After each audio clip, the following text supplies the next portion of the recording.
Bonjour, merci de nous retrouver pour ce dernier talk vidéo de la semaine sur le salon Milipol. Nous avons choisi le thème des nouvelles technologies et des catastrophes. Trois exemples, donc on ne fera pas la couverture totale de ce qu'il y a sur ce salon en matière de nouvelles technologies et de leur application dans la gestion des incidents, des catastrophes. Mais trois exemples assez intéressants nous a-t-il semblé dans nos visites de ce salon. À ma gauche, pour démarrer, Stéphane Schmoll, directeur général de Devryware. Donc je vais leur demander à chacun après de se présenter, surtout de présenter l'activité de leur entreprise. Et puis ensuite, nous partirons sur un certain nombre d'exemples. À sa gauche également, Anthony Mazot, responsable de projet chez IEC Télécom. Et à ma droite, Pascal Zunino, donc de la société Novadem. Et nous parlerons des drones après la connectivité. Donc tout ça fait en fait un ensemble, même si on n'a pas encore tout perçu. Et je suis sûr que ce talk nous permettra de percevoir les complémentarités entre ces exemples. Alors je vais démarrer peut-être par une première question qui est pas liée forcément à votre activité, mais qui est liée à l'innovation dans le domaine de la sécurité. Mais avant de démarrer cela, mais je vous le dis parce que comme ça vous permet de réfléchir, petite présentation de chacun de nos invités et on va démarrer par Stéphane. Donc je suis le directeur général de Devryware. Devryware, c'est une société qui s'est spécialisée notamment dans des systèmes qui permettent aux autorités d'être en lien avec la population pendant, avant et après les catastrophes pour communiquer dans les deux sens de l'information utile pour gérer les catastrophes et les crises. Alors moi, je suis responsable projet et solutions chez IEC Télécom. IEC Télécom, c'est une société qui est spécialisée depuis 20 ans maintenant dans la fourniture et le développement de solutions de télécommunication par satellite. Très bien. Je suis Pascal Zunino, je suis le directeur de la société Novadem. Nous, depuis 10 ans, nous développons des solutions d'acquisition de mesures aériennes basées à partir de drones au service des métiers de la sécurité et de l'industrie. Et là, donc, on parlera plus au niveau de la partie sécurité civile et des usages de nos produits. Très bien. Alors, avant de parler justement de ces exemples, j'ai une question un petit peu commune pour chacun d'entre vous. Innovation et sécurité, vous êtes tous des PME. Comment on fait quand on est une PME et qu'on souhaite faire de l'innovation en matière de sécurité? Stéphane, peut-être. Rien n'est plus facile puisqu'on a en France une très bonne éducation des ingénieurs et autres qui nous permet à la fois dans les grands groupes et dans les PME d'innover et de proposer des solutions originales qui conviennent aux besoins sur notre propre sol et dans d'autres pays. Et nous sommes, je dirais, organisés maintenant, notamment à travers la filière de sécurité, à travers des salons comme Milipol, pour faire connaître les capacités d'innovation dans les sociétés françaises.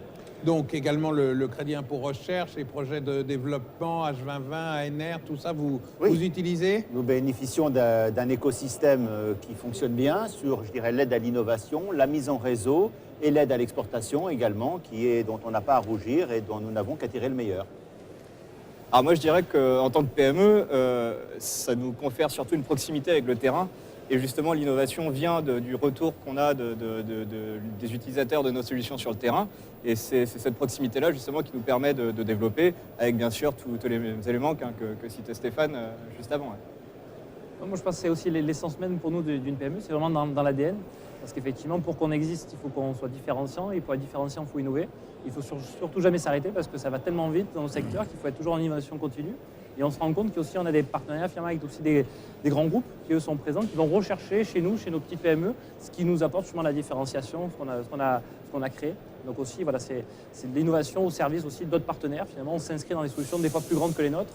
Et c'est aussi ça l'âme d'une PME, c'est d'être dynamique, innovante et pouvoir s'associer. Alors justement, je voulais revenir encore avant d'aller plus dans le détail de vos produits sur un concept de marché.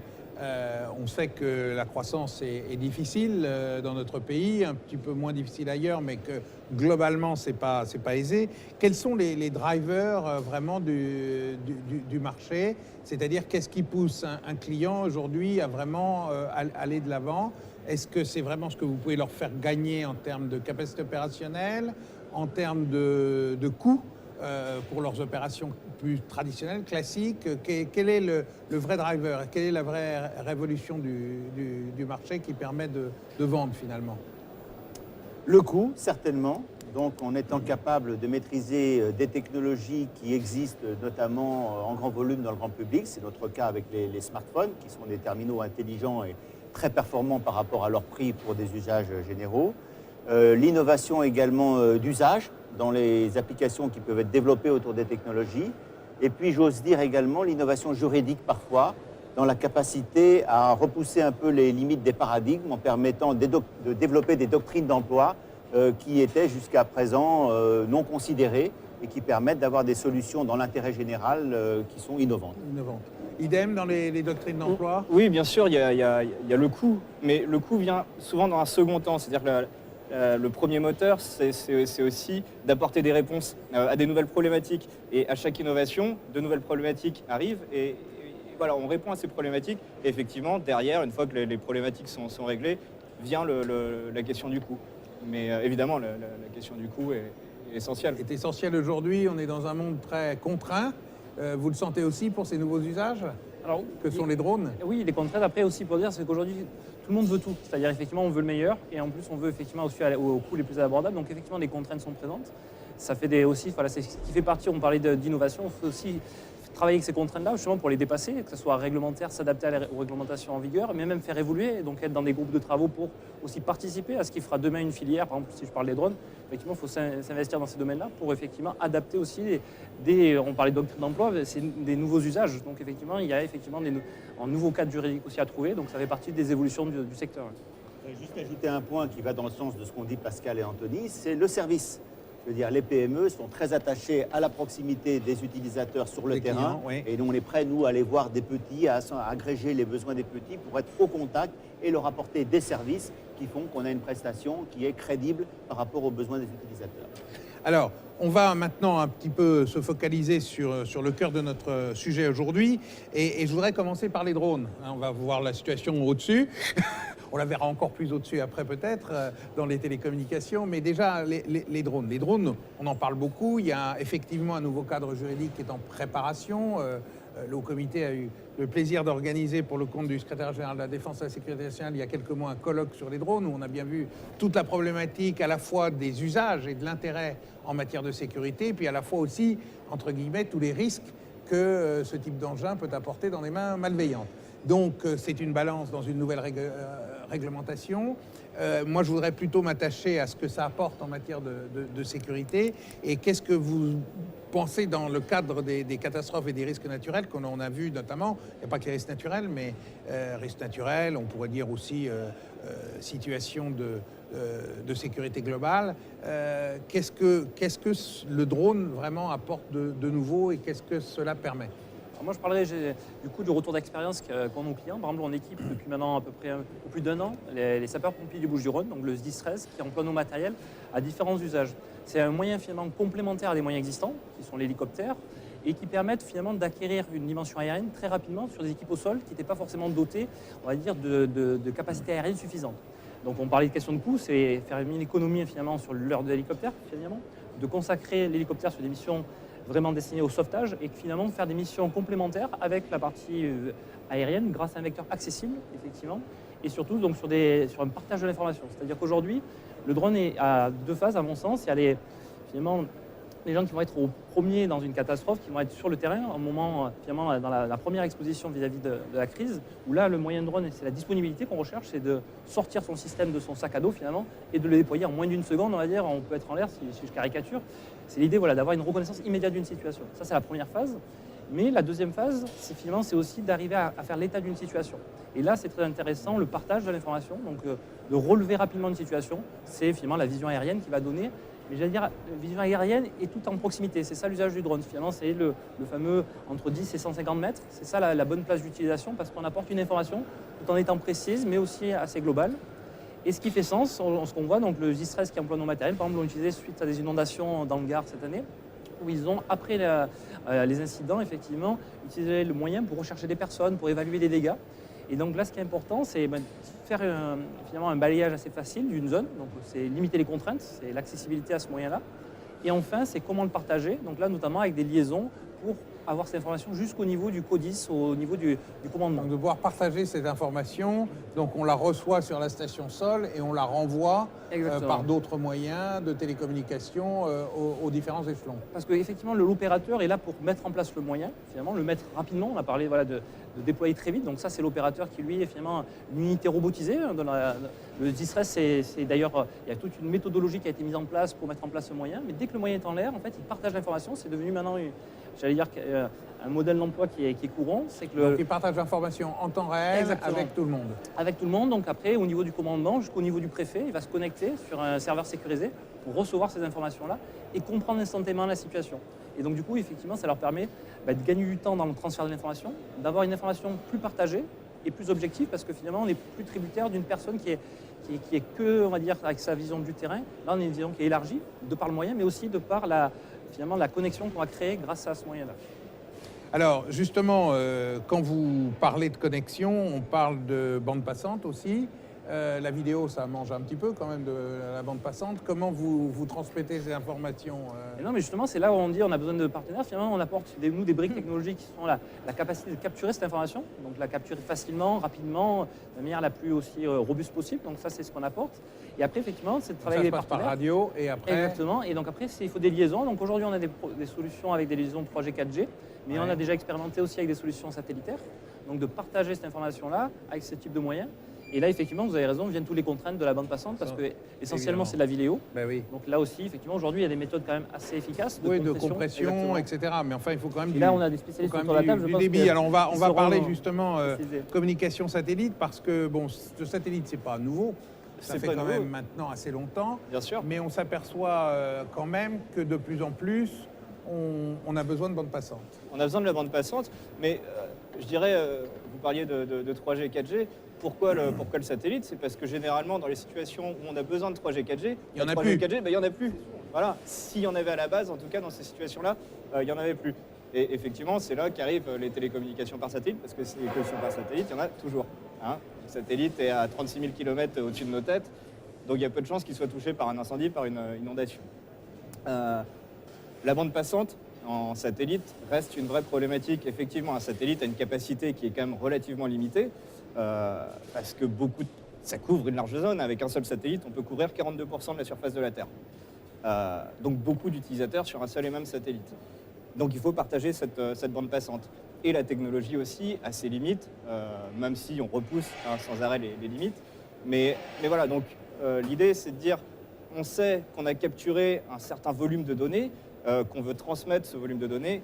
Comment le faire avec justement les technologies par satellite, et c'est là que justement intervient toute l'innovation qui est déployée quasiment tous les jours, dire comment faire passer ce volume de données dans un tuyau qui fait cette taille-là. Alors il y a ça d'une part, donc toutes les technologies de compression, etc. Mais il y a aussi, je dirais, la portabilité, parce que l'antenne satellite, elle peut être grosse, elle peut être petite. Il y a des choses qui sont assez intéressantes à cet égard. On voit maintenant des systèmes satellitaires qui ne sont pas plus gros qu'une feuille de papier. Voire même plus petites. Voire même plus petites. Ouais. Donc dans ce cadre-là, est-ce que vraiment, je dirais, y a-t-il une avancée particulière ces dernières années sur l'usage dans le cadre sécurité civile ou catastrophe et une dispersion de l'utilisation du satellite à des niveaux plus bas qu'avant? Oui, la réponse est clairement oui. Pourquoi? Vous le mentionniez, ça fait des dizaines d'années que la télécommunication par satellite existe. Avant, on avait des antennes qui faisaient la taille de cette table. Hein. Aujourd'hui, les antennes font la taille de la feuille qui est sur la table. Donc forcément, ça apporte de la démocratisation sur l'utilisation de ces technologies-là. L'utilisation de la bande passante, la manière dont on a appris à l'optimiser, a aussi forcément réduit les coûts d'exploitation de la télécommunication par satellite. Et c'est de cette manière que ça se démocratise forcément. Et donc des organismes ou des organisations qui avant n'avaient pas accès pour des raisons physiques ou pour des raisons budgétaires, aujourd'hui peuvent avoir accès aux télécommunications par satellite. Donc, c'est-à-dire qu'aujourd'hui, vous avez des SDIS ou vous avez un certain nombre d'opérateurs qui vont acheter des systèmes qui sont portables finalement qui vont travailler ONG également, directement déployés. Bien sûr. Et il y a une démocratisation aussi technologique. Avant, il fallait être technicien, ingénieur en télécom pour utiliser ces solutions-là. Aujourd'hui, n'importe qui, j'ose le dire, peut utiliser un système de télécommunication par satellite. C'est de la démocratisation aussi à ce niveau-là. Bon, est-ce que les coûts se réduisent en termes de d'usage? Oui, parce qu'à capacité égale sur un satellite, on sait faire rentrer plus d'utilisateurs, on sait optimiser l'utilisation de la bande passante. Donc les coûts sont partagés avec beaucoup plus de personnes, donc forcément se réduisent. Alors, on a vu un petit peu l'intérêt des drones et en fait, la démocratisation, descendre au plus bas du terrain, pouvoir disperser des moyens de communication satellitaire dans les catastrophes, alors qu'avant, on avait des systèmes un peu plus gros. Et on est un peu dans la même idée, la même démarche, Stéphane, avec ça et le citoyen. On démocratise, on descend, on inonde. Donc on individualise finalement la capacité à toucher l'individu directement. Ah oui, tout à fait. Il y a longtemps que je dirais les intervenants, les autorités ont pris conscience que le premier acteur de la crise et de la catastrophe, c'était le citoyen lui-même, la population. Et que donc, quelle que soit la qualité des systèmes d'observation et de communication, il fallait pouvoir communiquer directement avec les citoyens ou les visiteurs de passage, touristes et autres, pour leur donner de l'information, de la conduite à tenir, des choses à faire ou à ne pas faire. Et c'est dans ce cadre-là que je dirais, sur l'instigation de la Commission européenne qui a financé des projets de développement multinationaux pour avoir des solutions européennes, indépendantes de certains réseaux, je dirais, d'ailleurs, il a été développé des solutions qui permettent, à partir d'un simple smartphone, aux autorités, donc aux directeurs des opérations de secours ou à leurs co-traitants, d'envoyer des informations sur les smartphones des gens pour leur dire, dans une zone donnée, ce qu'ils ont besoin de savoir et non pas sur l'ensemble d'un territoire pour ne pas créer des paniques ou des informations inutiles. Ça, c'est la première chose. Et deuxième chose, ça c'est la nouveauté, je dirais, dans les mois et les années qui viennent, c'est la capacité également d'avoir de la remontée d'informations par la population qui permettent soit d'appeler au secours en signalant sa position et son problème, soit de témoigner d'une observation de terrain qui va remonter, je dirais, vers des systèmes d'observation ou de communication, et également de signaler, on l'a bien vu dans les derniers attentats terroristes, qu'elle va bien. Hein, c'est également l'anti-urgence, en quelque sorte, de dire « je vais bien, je suis là, ne vous inquiétez pas », ce qui permet à l'ensemble des familles, des proches d'être rassurés. Tout ça, c'est des moyens très économiques, voire gratuits, puisque ça vient avec des terminaux que tout le monde a dans la poche, et qui permet aux autorités et à la population de coproduire des situations de gestion de la crise et de la catastrophe. Alors justement, cette coproduction, finalement, à plusieurs niveaux, équipes spécialisées avec des drones même à bas niveau, je dirais la capacité à assurer en tout temps et en tout lieu une connectivité, hein, puisqu'on parle du satellite, mais en fait, vous pouvez créer des bulles derrière cela. On a la possibilité de toucher les citoyens. Encore faut-il qu'il y ait du réseau. Là aussi, on revient à ces questions dans les catastrophes je dirais de connectivité. On s'aperçoit d'ailleurs, et c'est le bilan que nous avions tiré du rétex que nous avions fait au comité après Sandy, que finalement, les citoyens ils voulaient de l'eau, à manger, un abri et de la connectivité. Et pas forcément dans cet ordre-là d'ailleurs. Donc on voit bien que la connectivité est un sujet extrêmement majeur et un besoin primaire pour avertir les siens, pour rentrer en contact, pour gérer. Alors, justement, dans ce cadre-là, je dirais, est-ce que vous trouvez que la culture des clients, des autorités, des unités avec lesquelles vous travaillez a suffisamment évolué et est assez mature pour embrasser toute cette nouvelle technologie? Oui et non. Je pense qu'on vient de loin et on avance à grands pas. Je crois qu'il y a actuellement véritablement une volonté à travers différents dispositifs, notamment les dispositifs de filière, de faire, comme je l'ai dit, coproduire des solutions, y compris dans des nouvelles doctrines d'emploi, entre les autorités, les fabricants industriels de solutions, les médias également dans certains cas, et de combiner le voir, le faire connaître, le faire savoir, pour pouvoir gérer tout ça. Donc il y a vraiment une nouvelle culture de travailler ensemble. Idem. Je compléterai en disant, pour moi, la clé, c'est l'accessibilité, c'est-à-dire que ça devienne facile en fait. Ce qu'on a parlé autour de la table, c'est la réduction des tailles. Par exemple, une antenne, elle est devenue petite. Les drones sont petits, oui. Tout ça se démocratise, c'est pas cher, exactement. Etc. Mais à un moment, il faut mettre tout ça en système. Hein. Effectivement, il faut que ça devienne accessible. Voilà, il faut que ça devienne accessible. Et pour que cette accessibilité, c'est à tout niveau, c'est dans l'utilisation simple dans les coûts, on en a parlé, dans ces éléments. Et c'est comme ça aussi que ça va se développer. Parce qu'une technologie qui n'est pas intuitive, qui n'est pas ergonomique, elle ne se développera pas et elle restera à un stade, on va dire, reculé. Alors que quand ça devient accessible, ça se développe d'une manière qui est assez fulgurante. Oui, Pour faire simple, on peut dire quand c'est facile et pas cher, ça peut rapporter gros à l'intérêt général. Puis la technologie se met au service justement de cette Bien sûr. dépendance que l'on a à l'information. Alors, on parle du marché français, mais cette situation, on la vit également dans d'autres pays. Est-ce que vous êtes des PME? Vous travaillez aussi bien en France qu'à l'export, je pense, pour la plupart d'entre vous. Comment vous jugez la maturité des marchés export sur ces questions-là? Je pense qu'en ce qui concerne la gestion des crises et des catastrophes, qu'on soit dans l'accident naturel, il y en a partout, avec le dérèglement climatique notamment. L'accident industriel, il y en a de plus en plus, avec les progrès de l'industrie, de la chimie, etc. Et le terrorisme, ce n'est pas la peine de s'étendre sur le sujet, Non. il est évident que ça va frapper partout. Donc l'appétence pour des solutions de ce genre, on la trouve de plus en plus. Et l'intérêt d'un salon comme Milipol, justement, c'est de présenter l'excellence de l'offre, notamment française et notamment de ces PME, pour satisfaire les besoins des visiteurs qui ont bien voulu venir des quatre coins du monde pour voir ce qu'on pouvait leur offrir. Et ils sont très intéressés par l'excellence française. Donc également, l'export se développe plus Bien ou sûr, moins que bien sûr, la mais je France crois plus? qu'en plus dans ces situations-là, la notion de frontière perd un peu de son sens. C'est-à-dire qu'en cas de crise en Haïti, des équipes françaises, des équipes allemandes, tout le monde va aller sur le terrain et tout le monde va vouloir utiliser ces solutions-là. Les zones blanches en Afrique, on les connaît, il y en a beaucoup. Donc oui, effectivement, il n'y a pas de notion réellement de frontières. Donc forcément, l'export est mûr aussi. L'export est ça, mûr bien sûr. et ça représente aussi beaucoup pour vous? Alors nous aussi, on s'implique à travers des partenaires. C'est vrai que c'est l'idée de ne pas y aller tout seul. Par exemple, on fait partie d'un cluster de défense qui est le cluster Eden, Oui. qui permet effectivement de fédérer des entreprises complémentaires. Et on l'a bien vu autour de la table, là, il y a des complémentarités. Et c'est le même cas dans le cluster Eden. C'est l'idée de dire, au lieu qu'une PME aille tout seul à l'export, on y va ensemble parce qu'on va apporter une solution globale à une problématique qui est effectivement plus que globale, justement, qui touche tout le monde. Et donc, du coup, l'idée, c'est d'aller à plusieurs par un esprit de cluster, j'allais dire, de meute, un peu dans cet esprit-là, de chasser ensemble. Alors j'ai une autre question aussi, puisque là on a parlé télécommunications, on a parlé images, on a parlé messages de toute nature, on a parlé IT finalement, comme on dit, et donc dès qu'on parle IT, on parle cyber aujourd'hui.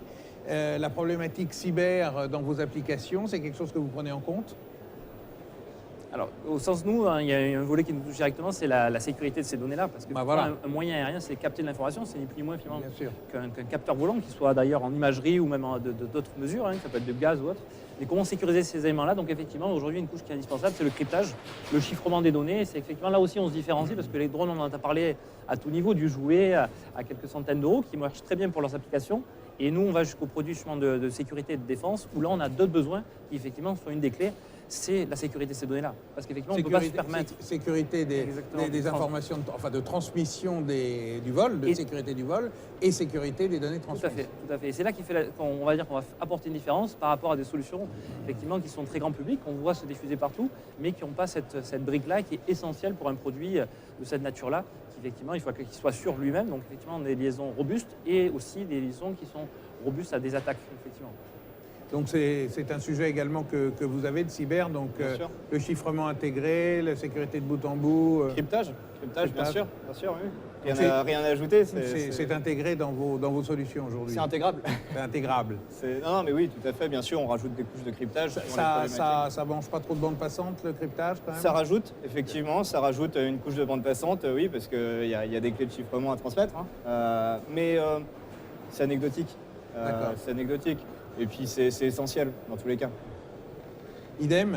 Oui, nous utilisons, je dirais, l'état de l'art des systèmes de transmission cryptés et protégés, et nous investissons également particulièrement sur la protection des plateformes de traitement des données, qui sont une grosse partie non visible du système, et sur lequel on insiste beaucoup pour que, je dirais, non seulement contre les invasions des systèmes par l'extérieur, mais également pour la protection des données personnelles, puisque la géolocalisation notamment est une donnée personnelle sensible, on puisse faire ça sur le sol français, sur des serveurs nationaux qui après peuvent être exportés sur des serveurs dans d'autres pays, mais qui est totalement sous notre contrôle d'exploitation. Donc, des métiers sur lesquels il est nécessaire de donner aux utilisateurs finaux des garanties sur l'ensemble de la sécurisation de la chaîne, y compris le traitement, et de ne pas aller mettre ça sur n'importe quel cloud, je ne sais où, sans savoir comment c'est protégé.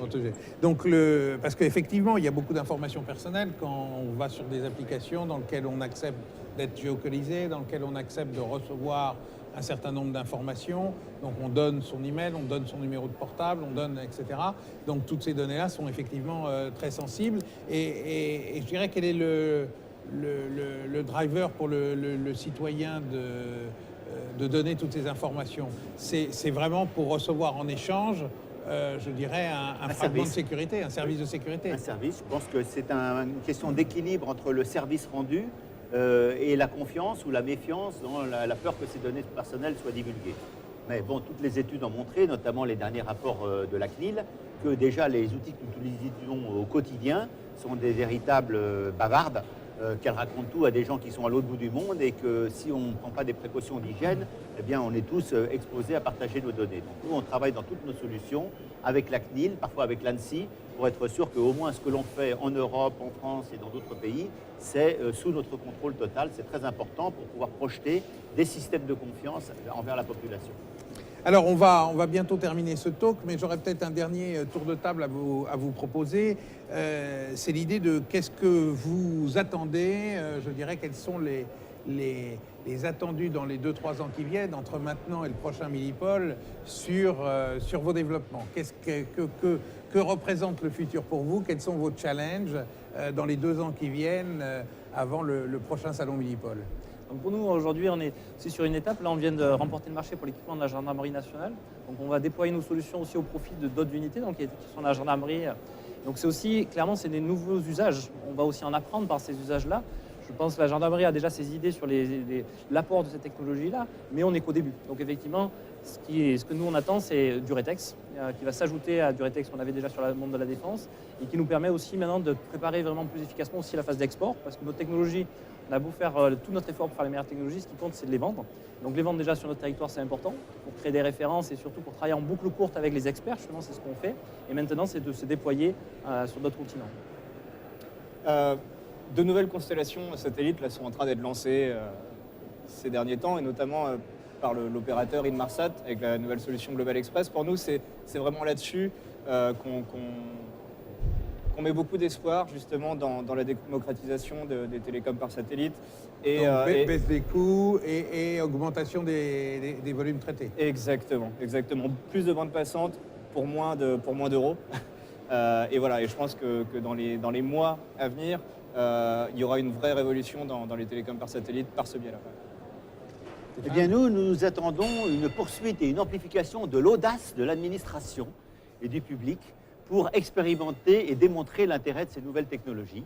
Dans notre cas, c'est en train de se faire dans différentes régions de France, dans différents SDIS, dans différentes villes, avec certains opérateurs de sites industriels, pour démontrer que ces technologies sont robustes et utilisables à très faible coût, de telle sorte qu'on puisse avoir en France même une vitrine qui permette d'exporter et d'aller faire des coupés-collés dans d'autres pays. Merci, je crois qu'on a fait le point à la fois sur l'intérêt non seulement opérationnel, mais également, je dirais, social, mais et aussi économique, parce que Milipol est un grand salon de sécurité dans lequel l'offre française y est bien évidemment à côté d'autres, mais elle est bien représentée. J'espère que ces talks vidéo, durant toute cette semaine, vous ont apporté des informations complémentaires. Vous pouvez, comme vous le savez, les retrouver sur la chaîne Milipol YouTube.